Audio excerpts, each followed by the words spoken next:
Hi everybody, all my followers, welcome to another video. So this video today is on a 2010 Ford Galaxy with the 2.0 TDCI engine, 143 brake horsepower. Now I had this car here to scan a couple of weeks ago, and the car is still doing exactly the same. I don't know. They've been trying to replace relays and stuff. That was not me. That's how I got the car today. But basically, the car sometimes it shuts off. Simply as that. The day I was here scanning the car would shut off and then would not restart. If you leave the key off for like a minute, it then would start. It was weird, but I've only scanned the car, and in the meantime I didn't have the room and the guy had to take the car, so somehow he managed to take the car, and now he's back to try to get it fixed. So I'm going to show you that when you turn the key, this is how the car is. I haven't scanned the car yet, but when you turn the key on and you start the engine, okay, so he's not doing it now. But earlier it was showing engine malfunction. Let's see if he does now what I think. Sometimes you just turn it on like this, leave it idling, and it shuts off. Sometimes it doesn't. It's very, very random. So sometimes you accelerate and it comes up with engine light, ESP light, all sorts of.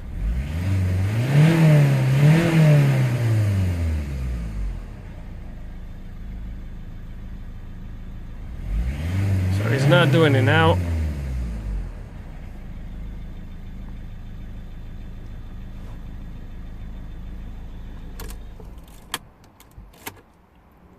I plugged in the maxi Cs, but I haven't scanned the car yet.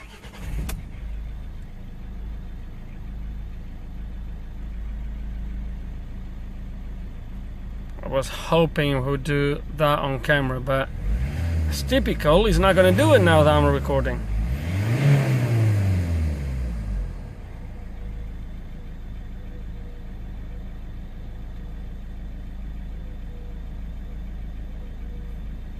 Okay, so I don't think he's gonna do it.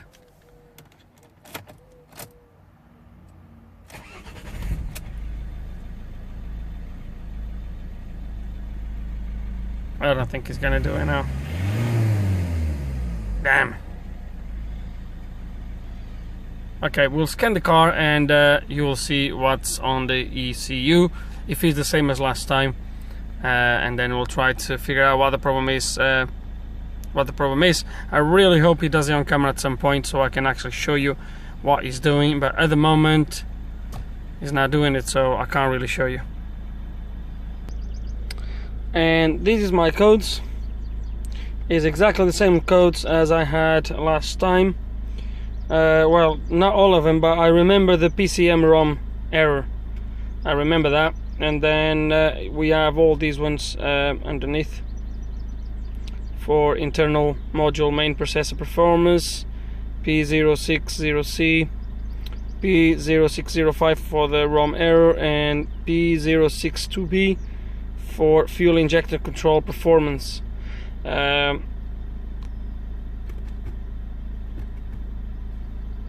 What this can tell us, guys?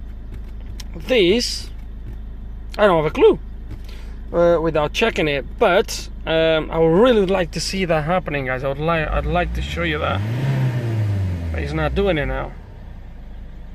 He would just shut off completely.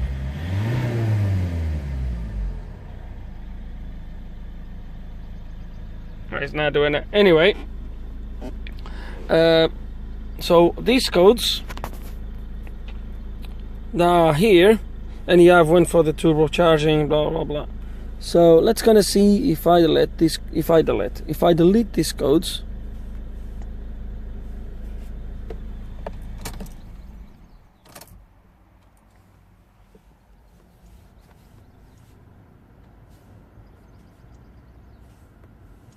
let's see if I have any codes now.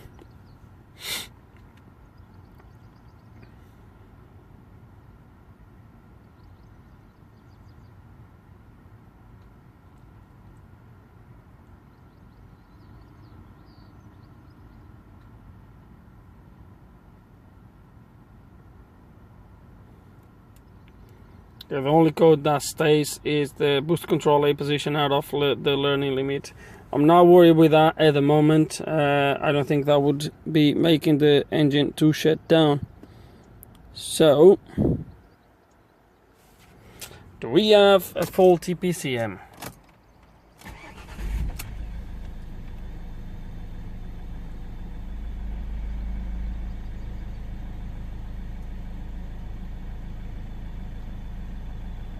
Come on, do your thing.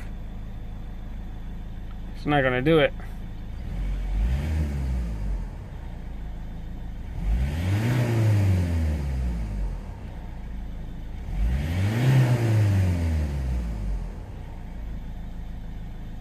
I might be tempted to go for a drive, but the guy reckons he drives absolutely fine.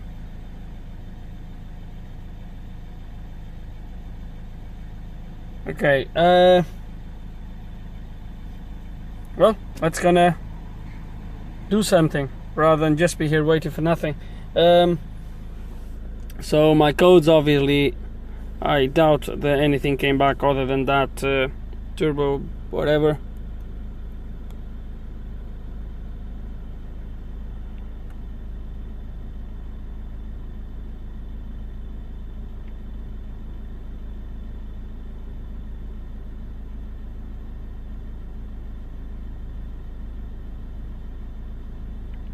Yeah, that's my only fault.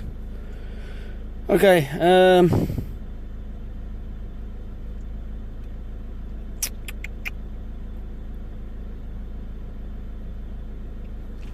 okay, let's gonna, I don't know where to start, guys. Based on those faults, I'm gonna go straight to the ECU. I don't know why, but I'm gonna check the ECU. I have a feeling due to those codes we can have a voltage feed problem. So if the ECU is not getting enough power, it could cause those sort of, but it would, I don't know, would not trigger other faults. I'm not really sure at the moment. I don't have nothing to start to work on at the moment. Based on that, yes, I'm gonna go to the ECU. Let's kind of see what we have in there. And just one last thing before we move on. Just decide to scan the entire car. This is the ABS module or ESP module, and we have a little bit of info here. Special the first one, the lost communication with ECM PCM.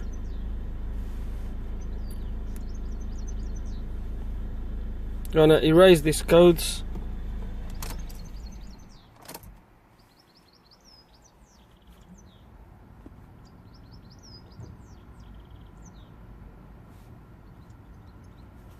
Let me see if anything came back.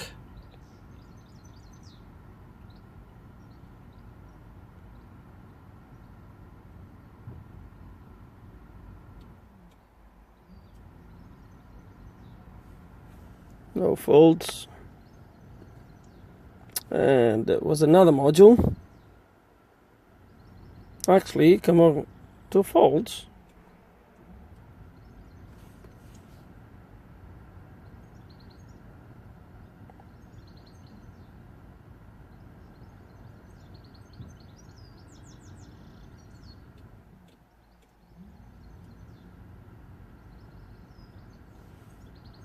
Okay, we carry on having. That's weird. Why am I getting this? And now I'm getting this engine malfunction. That's interesting. Just while I was scanning, look, I don't know if you can hear. I can hear some relays at the back going on. And the HVAC system goes off while it's scanning the ABS module. Look, just keep doing it. I don't know if you can hear it.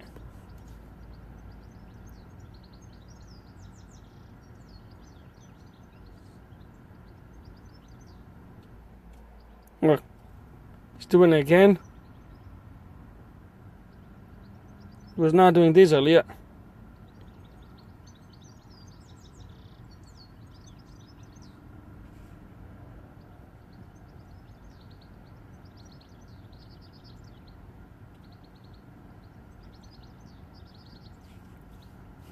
and we have this again, look. Same fault again. Okay.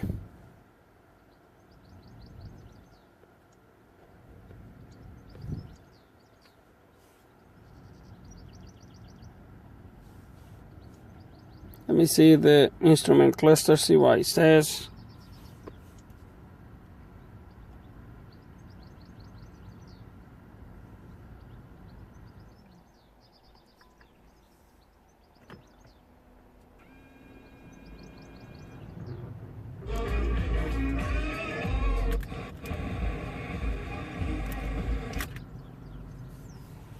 And we have invalid data received from ECM PCM.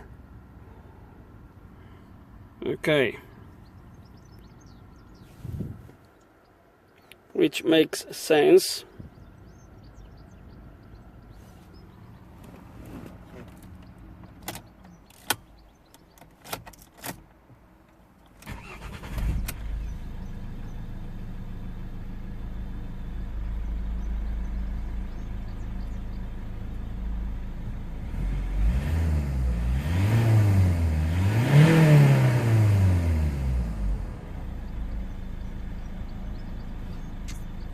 What's going on with this?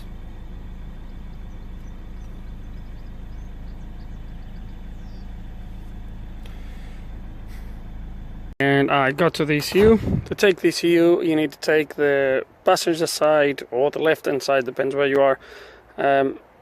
Is the driver or passenger side, but is the left hand side wheel. You need to take the liner and this cover off. And I'm already not liking what I'm seeing, but wait, who knows, it might not be corrosion. We'll see, but we're gonna take this ECU out and see how it is. So to take it out now, there's only 4 bolts all the way, but you do have this anti-tamper screw in there, which we're gonna have to find a way to take it off, but yeah, let's gonna take these out. Okay, and the ECU is out. To take that anti-tamper, I do what I usually do. I just do a cut halfway in the middle, and then just take it off with a normal flat screwdriver. This ECU, the pins, the plugs themselves, they are absolutely cleaned. There's nothing here that would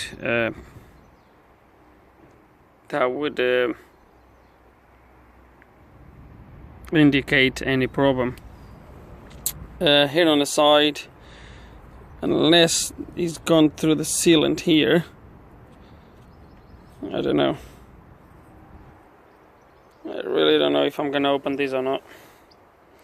It looks too clean to me to be anything inside the module, and the top of the module is clean as well. The back of the module is clean, so it is really just easily a bit here. But shall I open it and just have a quick look, just peek inside? Don't know. Let me see if I can capture this now. Come on, he did it twice or 3 times in a row. Really? It was just shutting down. He did it 2 or 3 times.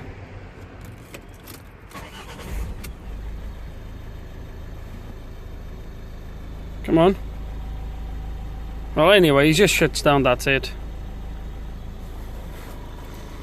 He's not doing it now.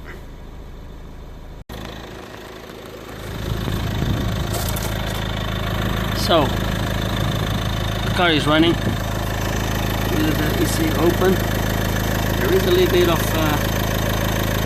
sort of moisture signs of moisture, but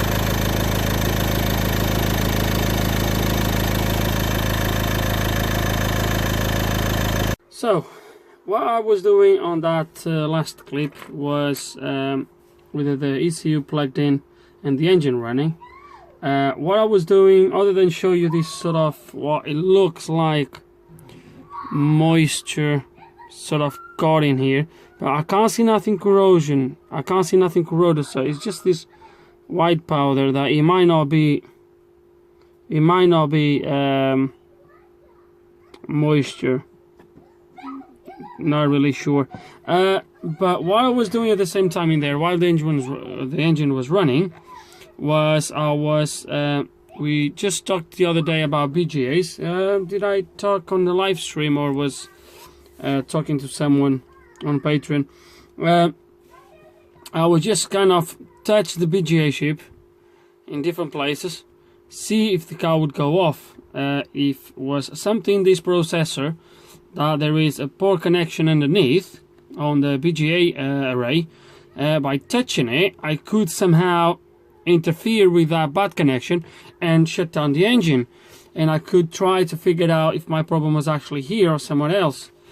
Now it didn't go off now while I was pressing this, and then went off 2 or 3 times in a row while I was not even close to the ECU. It's so random that it's a little bit difficult to diagnose. At this point I went to Google just to have a quick look, see what people says in there, and yes, there is testimonies that says replace the ECU, fix the problem, and I have some people saying that it can be a short injector, or an injector that is shorting. Well, once again, it's not happening all the time. I would guess a short injector would give a fault for the injector. Apparently it's not always the case, so it could, apparently I can have a bad injector that is shorting, and it can shut down the ECU and give these codes and no codes for the injectors themselves. So I think what I'm going to do for now is I'm just going to clean all this. I'm going to try to do a quick reflow on this processor, on this MPC 561, and go from there. Really inspect this a little bit closer, see if there's anything that will that looks bad, but I can't really see nothing that would. It's just this white powder really on the board that we're gonna clean, but don't think this would cause that problem. On the other side, this here looks clean, absolutely clean. So yeah, nothing wrong really. So yeah, let's gonna clean it and really go from there. There's nothing else I can do for now. I don't think it's gonna fix the problem, but we're gonna clean it and put it back on and go from there. Okay guys, as I was here ready to back up the entire ECU, sorry about that, I've just noticed something on the, let me show you, on the flash. So this is the processor, the EEPROM is right there, and this is the flash memory, is where the maps are. Okay, and I want to show you something, but it's gonna have to be under the microscope because I could barely see it naked eye, but you're gonna be able to see there anyway. Can you see that white stuff in between the pins? Let me try to focus a little bit better. Can you see that white stuff? Then if I turn around, it's gonna be more on this side. Look at that. Look at that. Can you see that white thing? I was just wondering if any moisture at all gets on that, it's gonna obviously influence, or it's going to look at that in there. I don't know what that is. it doesn't seem that it's supposed to be there. So I was just wondering if for any reason that in there with a little bit of moisture would somehow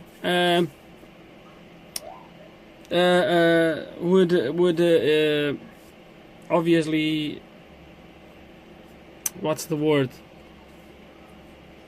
would corrupt or would influence the signals being read from this flash memory. So we're gonna clean this properly and see what we get in there. Okay, so we clean everything, and I think you can, it's still a little bit of alcohol in there, but you can see the pins are absolutely clean now. There's nothing in between. The solders, as you can see, the soldering is absolutely perfect. Let's kind of rotate this, focus a little bit the other way. There we go.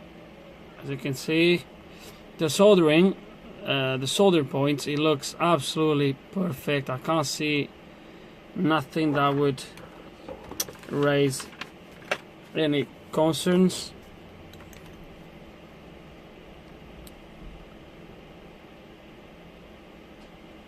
This side as well.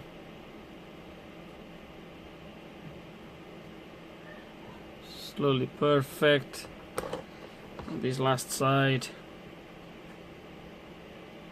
nothing as well. Absolutely cleaned. I don't think this would be causing that anyway.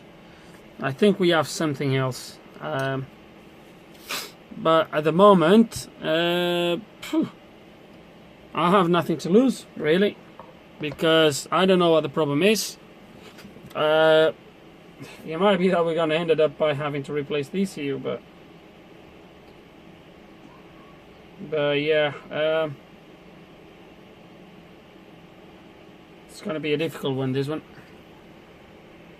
Okay guys, so what I've done so far, I have reflowed this, I've been on the car, I've connected Ford IDS. There's no calibration available for this ECU, which means I can't reflash.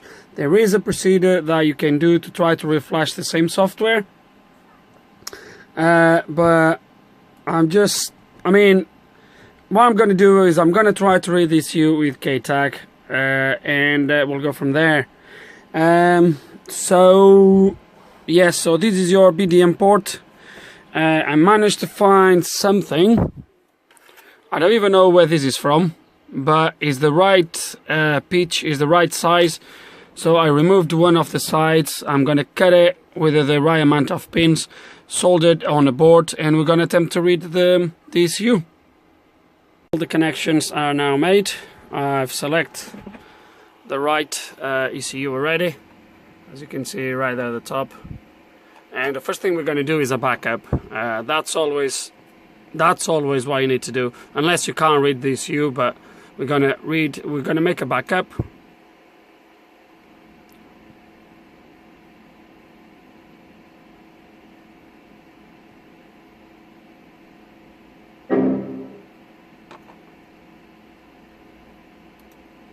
Okay.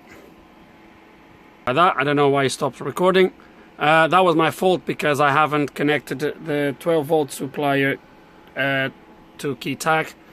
So it's now reading, it's making a backup. We're going to let him do it, and then we'll go from there. And another day, the backup of the file is done. And I ended up by having to do the backup.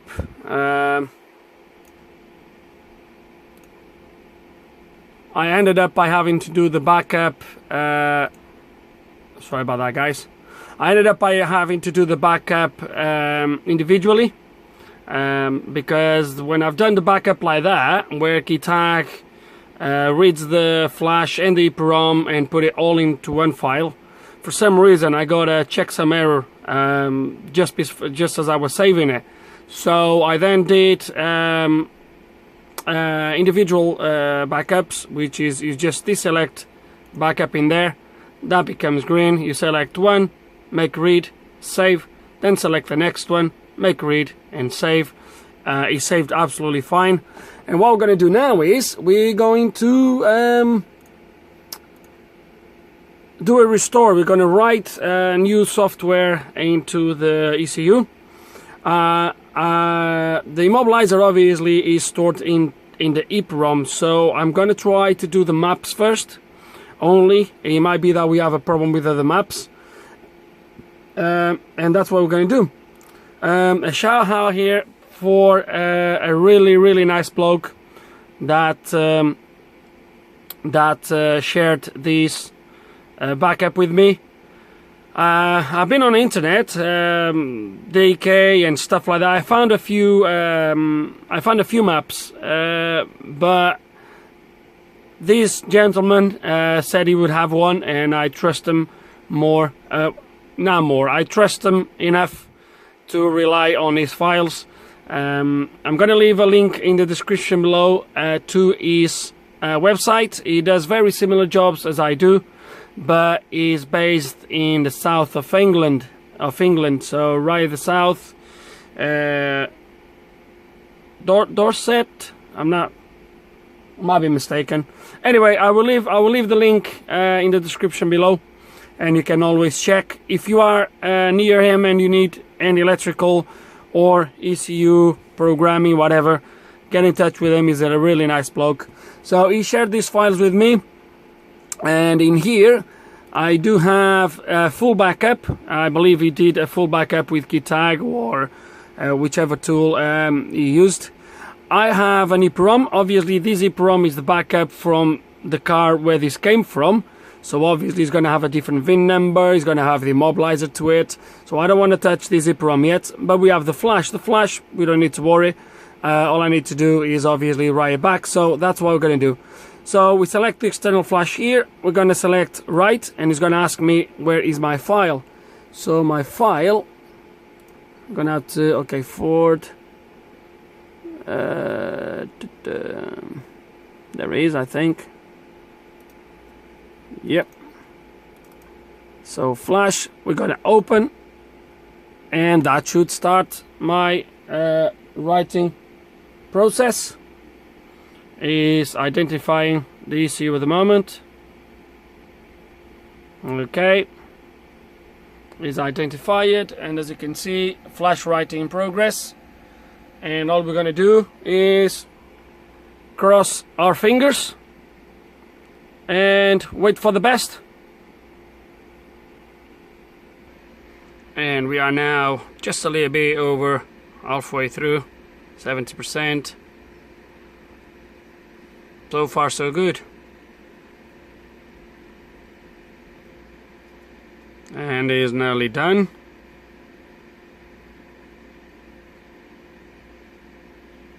And that's it. The flash has been written again. The software he sent me is a different version, but it doesn't really matter. The one that was in there, as you can see, was the ET.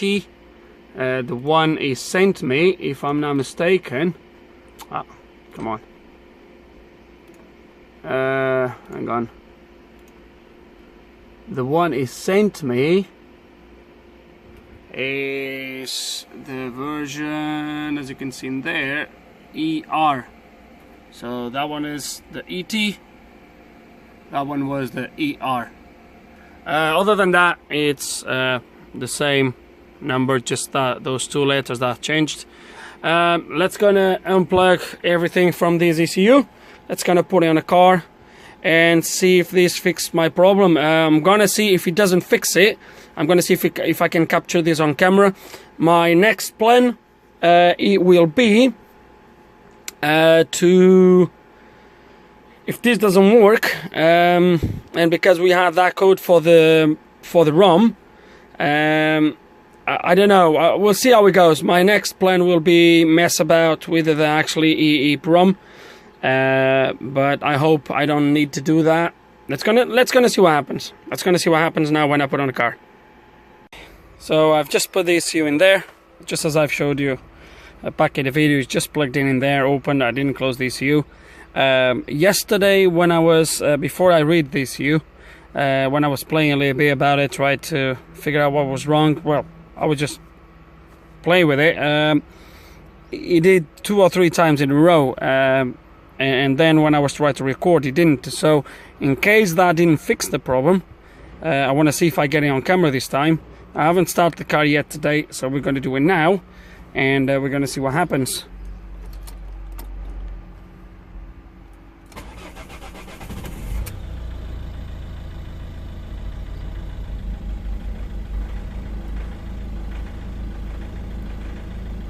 So I found a pattern to it yesterday, which was once I had started the engine, I could hear a little click on that fuse box at the front within like 5 to 10 seconds, and then straight away after that click I would hear a click at the back of the car and the engine would shut off. Every single time would do that. If was no click, the engine would just carry on running okay. So this time, as you can see, it's just running fine. It didn't shut down, which is good. Let's see if I have throttle response. Yes, I do. Let me turn it off. Let's try again. It was very random. Sometimes it would do it, sometimes it wouldn't. So yeah, it was a little bit like hit and miss.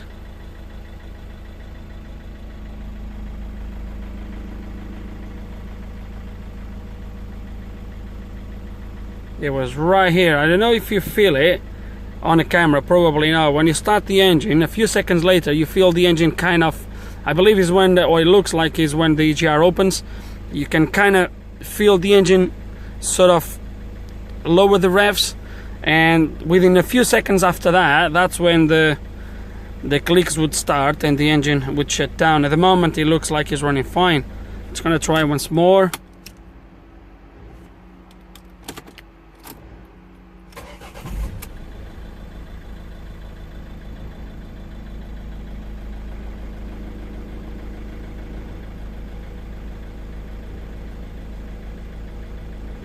It's gonna be a little bit difficult to establish if it's repaired or not, because like I said, it was very random. But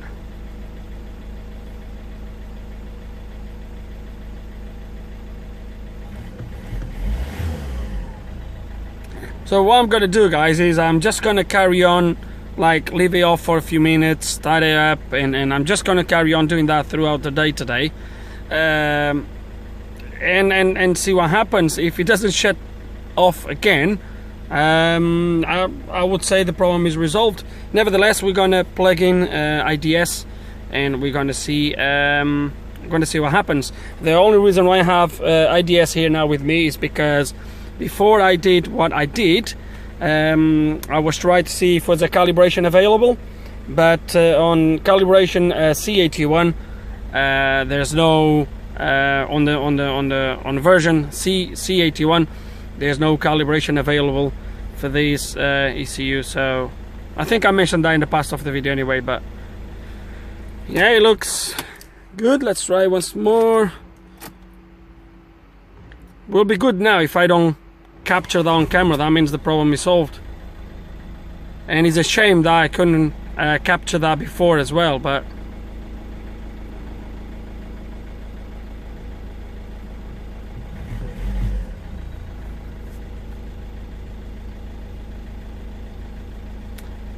like I said, there's no point to be here showing you these, guys. I'm just going to carry on doing what I'm doing now throughout the day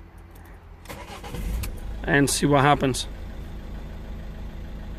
We're going to read the codes anyway on ECU, see what's in there, see if there's anything in there, and but even if there is, I believe they're going to be all passed, obviously. And guys, in this 20 minutes or half an hour, I got the car running God knows how many times, and it's working absolutely perfect. It didn't shut down even once, so I'm quite confident that the problem is solved. Judging by what I've seen before, reflash the ECU, it would have happened by now. It was random, but it would happen at some point. And I got the car running too many times now for the problem not to reoccur if the problem was still present. So I'm quite confident that the reflashing of the software indeed repair the issue. We have two faults in there for the turbo something that was there before. I'm not really worried. The guy always said the car would run fine, other than that shutting down problem, so I'm not even worried to look at that. I've not been asked to look at that, so I'm not going to look at that. All I'm going to do now is close the ECU, start to put everything back on, and go for a drive. I want to go for a drive. I want to test the car, make sure it's running fine. But so far so good. I'm quite confident with the repair. I'm quite confident that we sort this problem out.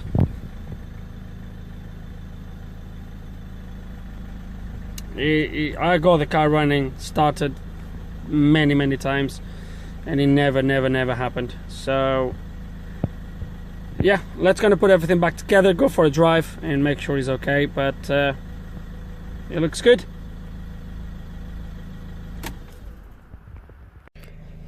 Okay, and I just went for a drive. During that drive I stop and start the engine many times.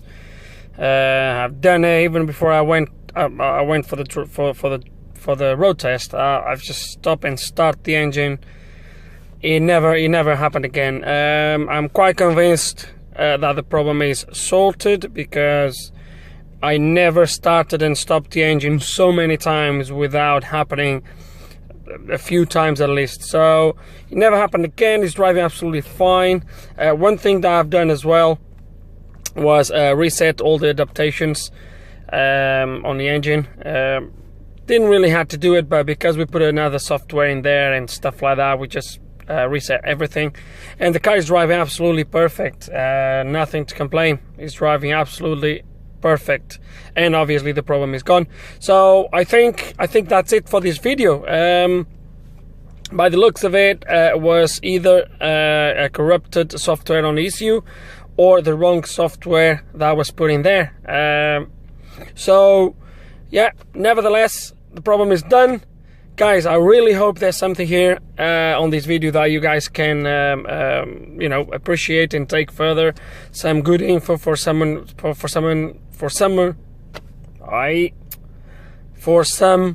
of you out there. I really hope you enjoy it, and hope you enjoyed the video. If you still have any questions, any comments, you know, put them below. And like always, thanks so much for watching.